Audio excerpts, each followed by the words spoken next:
Away! A fiery horse with the speed of light, a cloud of dust, and a hearty Hi-Yo Silver, the Lone Ranger.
With his faithful Indian companion Tonto, the masked rider of the plains led the fight for law and order in the early western United States.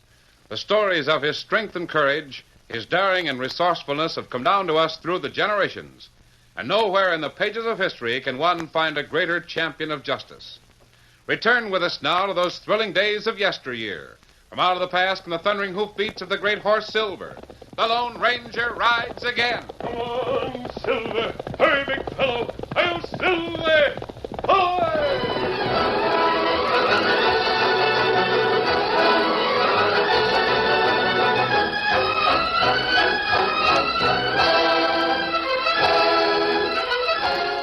The Lone Ranger, with his nephew Dan Reed and their faithful Indian companion Tonto, had stopped by the famous Wagon Wheel Ranch to rest their horses and talk with an old friend, genial Dave Adams and his niece Sally. By Ginger, I don't know when I've enjoyed myself so much.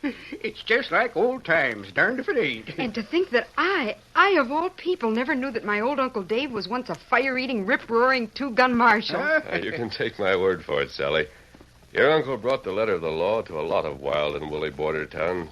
Here comes Tonto. There's an Injun for you. Best doggone partner man ever had, eh, masked man? Tonto's a true friend. Oh, look, there's Silver up at the corral gate. Yes, he recognizes Tonto's horse. Sure, and he can't understand why Scout should be out running around while he's shut in the corral. Well, I think he does understand, Dave. At any rate, he's there because he wants to be. Huh? How do you mean? Well, perhaps I should say he's there because I told him to stay there. Don't worry. If Silver wanted out of that corral, he'd get out. Yeah? Well, let me tell you something, young feller. That corral's built out of 5-inch Osage poles, see? And them poles wired double with 9-gauge wire. There ain't a horse alive could break out of there. Silver'd come right over the top of those bars if he wanted to. Sure, and I could fly over that barn yonder if I wanted to. Only I don't want it bad enough. Oh, goodness, what an argument. Just for the sake of the argument, Dave, I'm inclined to agree with Dan. What? Hello, Tonto. Oh, Tonto. Now, looky here. I'd be the first one to say that Silver's the greatest horse that ever lived, see? And I reckon I can whip the man that says different. But the top pole on that corral fence lacks just 2 inches of being 7 feet off on the ground. 6 feet 10 inches, huh? You darn well betcha. And I'll bet all the tea in China there ain't a horse alive can jump out of there. You plenty wrong. Corral not hold Silver if him want to get out. What? You too, Tonto? Well, I'll believe it when I see it. All right. Then watch. Look at Silver watching the Lone Ranger. Silver. Here, boy. Come on, big fellow. He's running the other way. Look, now he's galloping straight at the fence.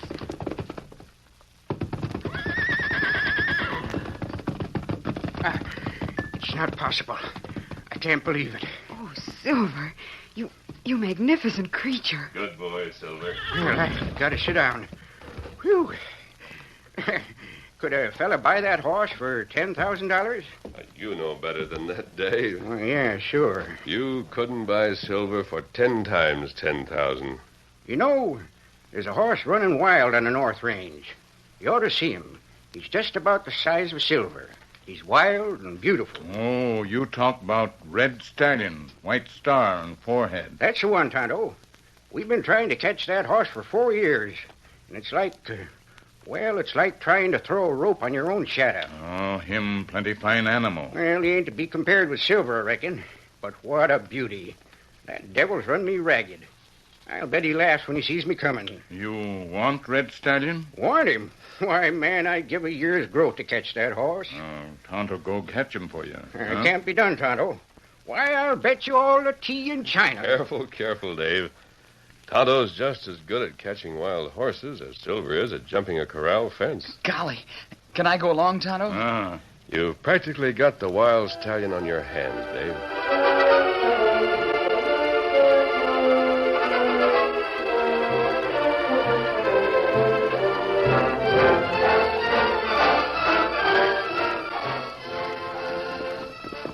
Oh, Silver. Oh, fella. Oh. You look, Dan. You see fresh tracks? Stallion not very far. Is this the Box Canyon you had in mind, Tonto? We built stout fence and gate cross mouth of canyon. Yeah, but how you drive the stallion through the gate? I'm not driving, Dan. Here. You look. See? Well, that looks like just a piece of red flannel. That's all it is. After we build good stout fence, we take red cloth up the far end of Box Canyon, see? Yeah. Tie red cloth and bush, where wild horse can see it from hills. Huh? Horse get plenty curious. Pretty soon, him come down in Box Canyon. It's an old Indian trick, Dan, that very seldom fails. The animal's curiosity compels him to investigate. Chances are, however, that if our stallion does show up, he'll have a large herd of mares with him. They'll all go in. Oh. One of us will be hidden in the rocks above the canyon entrance with a rope tied to the gate. When the stallion goes in, a quick jerk on the rope slams the gate shut. And then we have plenty wild horse.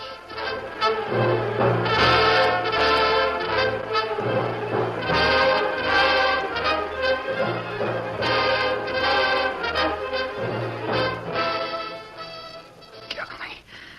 I'm getting all cramped lying here. And we don't dare move now. Our wild horses may be close by. Yeah, and they might be 100 miles away. Yes, that's right. We'll wait until dark and then I'll... Listen. Horses. Sounds like 100 of them coming right this way. They'll veer off to follow the canyon trail. You and I and our horses are safely out of sight. Tonto's hidden in the rocks down there, ready to... There they come. Look. Keep your head down. Don't let them see you. I won't.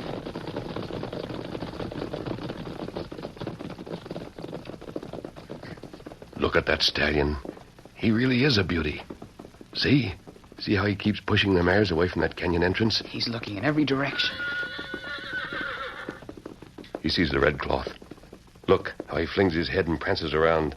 That stallion is burning with curiosity. Yeah, he's going to be burning with a wagon wheel brand on his rump if he... Oh, there he goes. He's inside the gate. Why doesn't Tonto close it? Golly. Tonto's waiting for some of the mares to go in. But why? We only want the red stallion. Well, if the stallion were trapped in there alone, the rest of the herd would run away. Then the stallion would either break out or kill himself trying. As long as some of the herd is in there with him, he'll be a lot easier to handle. There's 4 of them in there now. 5, 6. Tonto's closed the gate. Come on, Dan. Here, Silver. Come on, boy.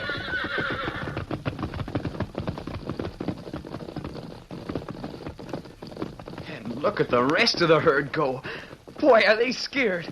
Steady, boy. Easy, big fella. Come on, Silver. Get up, Victor.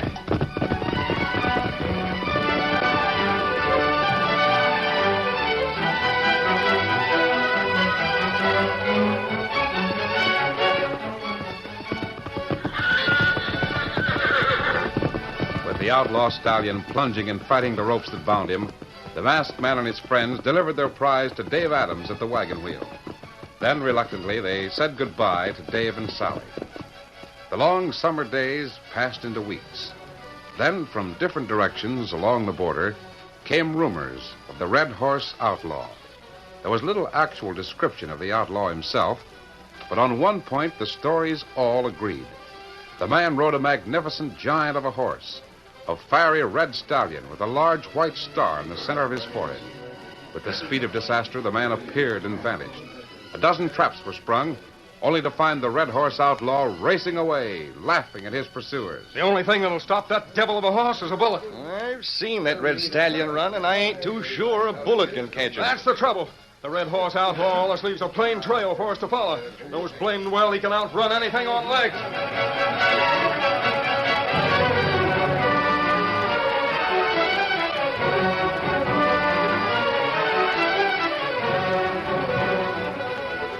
In the Lone Ranger's camp, the masked man was reading a letter which Dan Reed had just brought from the town of Good Hope. So what Dave fellas say about Red Stallion? Seems that our suspicions were correct, Tonto. Dave Adams hasn't seen the horse for 3 months. You mean someone stole him from the wagon wheel? Not exactly, Dan. And this letter explains how Dave happened to part with the horse. There wasn't a man in the place could handle that red devil. Finally, we entered him in the rodeo, and he crippled a dozen men. Then one morning, a fella come walking out of no place, up to the wagon wheel corral. He was carrying a saddle.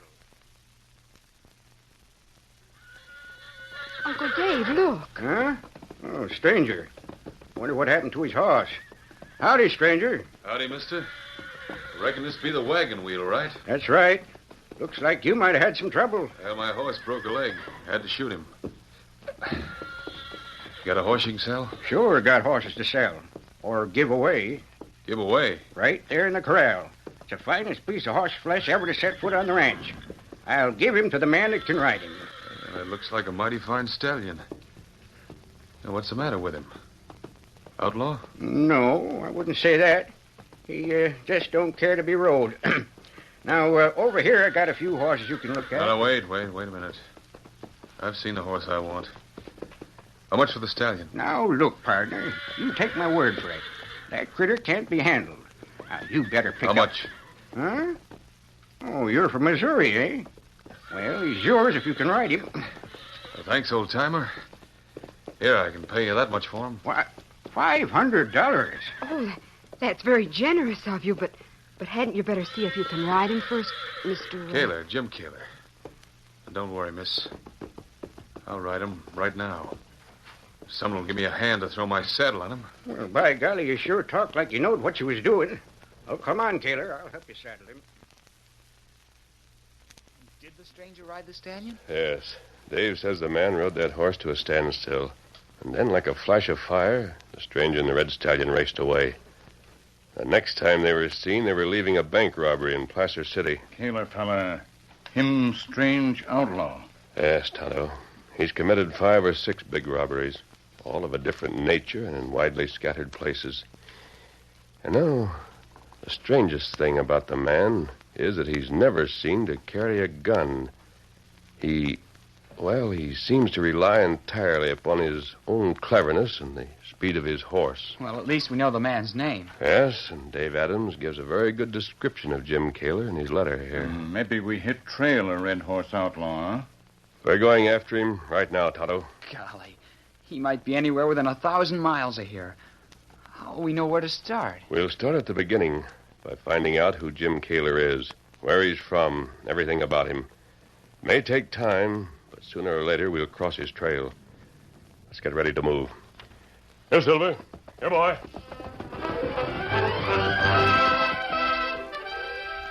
The curtain falls on the first act of our Lone Ranger story. Before the next exciting scenes, please permit us to pause for just a few moments.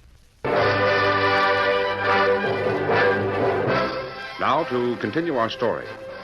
Amos Bradley had been a generous benefactor to the people in his community. When the Big Promise mine had suddenly closed, leaving hundreds of people unemployed, Bradley had appeared on the scene and reopened the Big Promise. His money had brought new life to a despairing community. And now the Big Promise was a rich asset to everyone in the valley. Bradley, listen. Bradley, I'm very busy today. What do you want? Boss, I'm thinking you're going to be busier tomorrow. I was just up the street, see? Old Pete Grenner's sitting out in front of the hotel as usual. And I happened to hear something that made me pull up a chair on the porch and listen for a spell. Go on. Well, old Pete was talking to a kid. Kid maybe 14, 15 years old. So? Reason I got interested is I happened to hear the kid ask old Pete if he'd ever knowed anyone around these parts by the name of Kalar. Did you ever hear that name before, Amos? What happened, Burley? Oh, he just sat there chewing the breeze, and old Pete was telling the kid about a fella that used to be in these parts. Where's that kid now? I gotta find out who he is, where he's from, all about him. Yeah, I never let him out of my sight for a minute. He left town riding a right pretty horse, pure white colt. Yes? Naturally, I had a couple of the boys following him. Soon as they get back, we'll know better what to do. Meanwhile, I thought maybe you'd better know about it. Whoa, Victor. Whoa, boy. Easy. Why all the hurry, Dan? Did you find out anything important? I found out plenty, sir. But there isn't time to explain right now. Listen, I was followed out of town. 2 riders. I'm sure it has something to do with the questions I was asking Pete Grenner. Grenner? Who's he? An old prospector. He remembers a man named Kalar. Knows a lot about him. Tonto, you and Dan get busy around the camp. Pretend you two are alone here. And let your visitors talk if they care to. Dan. Tonto won't saddle Victor for you. Do not watch brush where Lone Ranger hide. Here they come.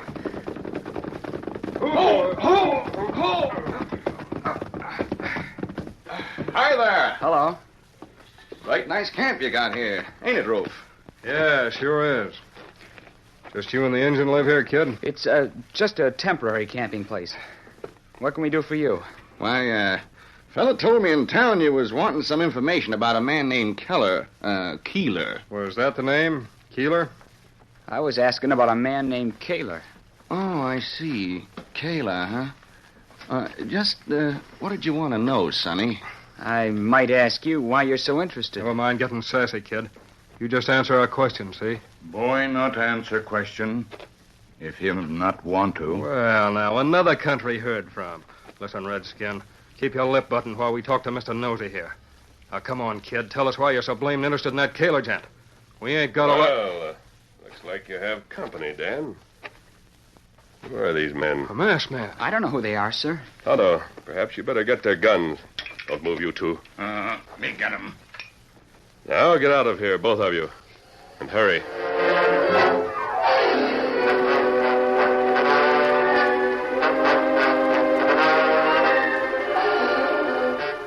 News that there were strangers in town inquiring about a man named Kalar was upsetting to Amos Bradley, and with good reason. It was late at night. The millionaire owner of the Big Promise mine paced thoughtfully up and down in the library of his home. There must be something behind it. Why would anyone, after all these years, be interested in Kalar? Quiet. Who's that in the other room? I'm one of the men who's interested in Mort Kalar. But he's dead. 15 years he's been dead. What are you wearing a mask for? You sent men to my camp this afternoon for information. That's what I'm after now. I don't it. Why are you interested in Kalar? Mainly because of a man who's been seen in this section of the country recently. He's known as an outlaw. Rides a big red stallion. Maybe you're his partner, huh? No. Well, what's the connection between this red horse outlaw and Mort Kalar, who's been dead for 15 years? Bradley, the red horse outlaw is Mort Kalar's son. Does that mean anything to you? Not especially. Why should it? Because you're his next victim. You're loco.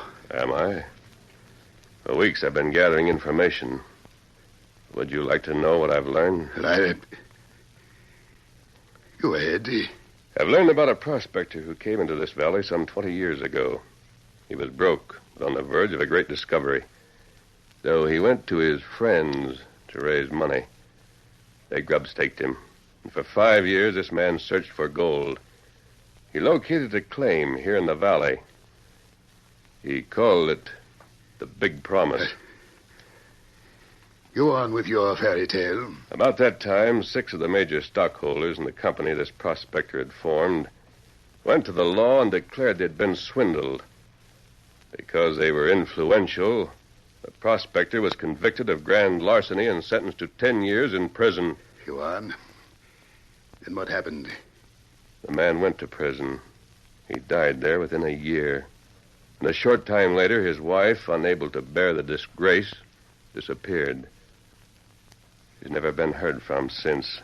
So? There was a boy left behind. He never believed in his father's guilt, and he was never ashamed of his family name. So he went right on calling himself Jim Kalar. Would you like to see a list of the Red Horse Outlaw's victims? I don't know. Should I? Yes. Here. Take a look, Mr. Bradley. You'll recognize those names. Those men were your partners in railroading Mort Kalar to prison. You can't prove a word you're saying. Perhaps you're right. But I think I can stop Jim Kalar from getting you. Look at that list, Bradley. Those men were robbed of great wealth. And then, without a single exception, the crimes they had committed to gain that wealth were exposed. Can you protect yourself from the Red Horse Outlaw? How can you stop him? The money that you've taken from the Big Promise mine is rightfully his. At least the largest share of it. Why don't you return half of that money to Jim Kalar and give him the mine you stole from his father? What? Why, man, you're insane. The Big Promise is worth $1 million. It won't be worth 10 cents to you. Not after the Red Horse Outlaw gets through with you. But if that's the way you feel, I'd better be going. No. But, even if I agreed to your fantastic proposal, how would you ever get to him? How could you possibly catch him? I caught Jim Kalar's horse once before, and I think I can do it again. But how will I know if he chooses to accept such an offer?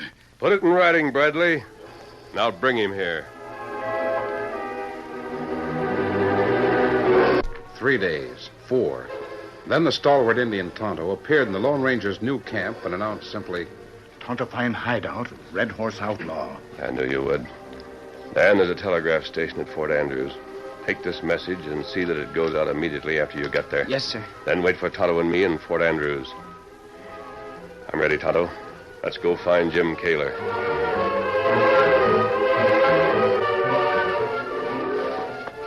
Up through the rolling foothills, across the high plateau, and then into the wild, forbidding country, the masked man and Tonto rode steadily.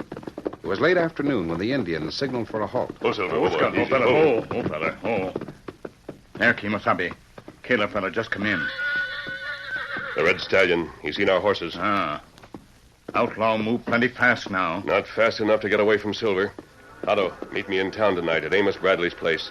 Try to find out who's there. I don't trust him. Tonto watch house plenty good. Come on, Silver. Responding to his master's command, the great white stallion leaped forward. A moment later, a startled figure in the camp below leaped upon the back of the huge red horse and raced away. Come on, boy. We're gaining on him. Faster, Silver. Faster. Up. Hurry. Pull up, Kalar. Drop your horse. Whoa there. Oh, Silver. Whoa, easy. Back now. Whoa. It would have to be you. The only man in the world that could catch me. The Lone Ranger. Well, I'm glad you didn't shoot. Thank you. I knew you were unarmed. And I knew you from the girl's description. Girl? What girl? The girl at the wagon wheel. She told me how you caught the Red Stallion. Well, you've got me. Now what? Let's go back to your camp, Kalar. I want to talk to you.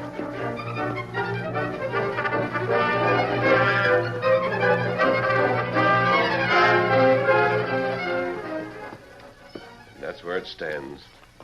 There you have Bradley's promise in writing. It remains to be seen which you prefer most. Revenge and nothing, or justice and that which is rightfully yours. Amos Bradley deserves to suffer. He will. He'll suffer the shame of defeat for the rest of his life. I couldn't enjoy the money or the property. Not now. Oh, I think you could, Jim. There are only 4 men who know the identity of the Red Horse Outlaw. Uncle Dave Adams, who's my friend, Amos Bradley, you, and myself. Turn the horse loose, Jim. Let him go back to the wild bunch. And then... It sounds wonderful, Masked Man. If only there was someone to share it with. Jim, listen to me. While I was searching for members of the Kalar family, I located your mother. My mother? She's on her way here now. I sent for her. Asked her to come. Now I believe you when you say justice is sweeter than revenge. You'll go? Will that horse carry double? Yes, Jim. All right. Come here, you red rascal. Yeah, let me get my saddle and bridle. And then you can have your freedom, same as I'll be getting mine. Saddle. Now your bridle, boy. All right. Go on, Red Horse. Run yourself back to the hills. But don't you get swell-headed, because you're not the best horse in the world. Only the second best. Go on now. All right, I'm ready.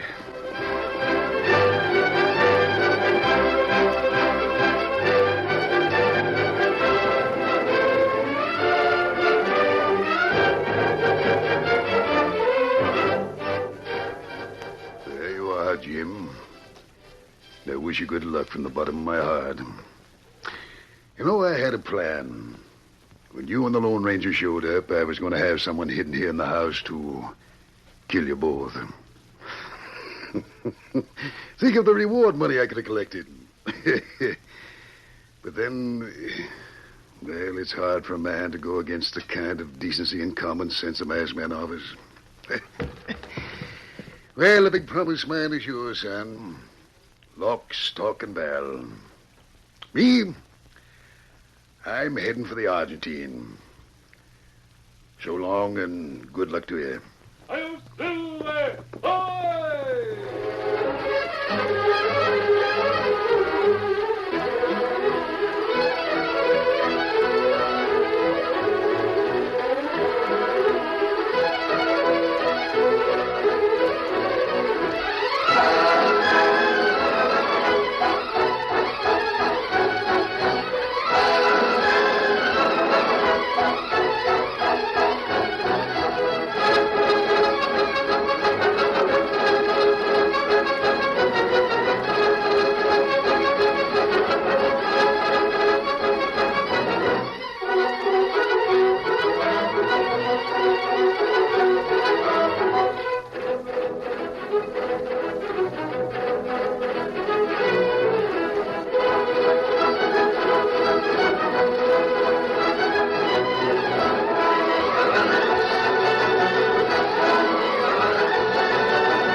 The story you have just heard is a copyrighted feature of the Lone Ranger Incorporated.